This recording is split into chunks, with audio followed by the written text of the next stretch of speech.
The interesting facts about the life of Dr. Jose P. Rizal.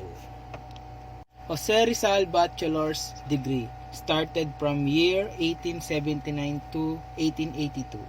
He studied medicine, agriculture, surveying, and philosophy, and later at Santo Tomas University of Manila.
At those times, Rizal already went in Germany to study ophthalmology, and he has insufficient money to go back to Madrid.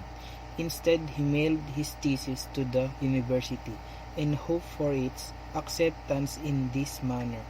Rizal started to work in Paris, where he became an apprentice to the leading French ophthalmologist, Louis de Wecker, 1832 to 1906.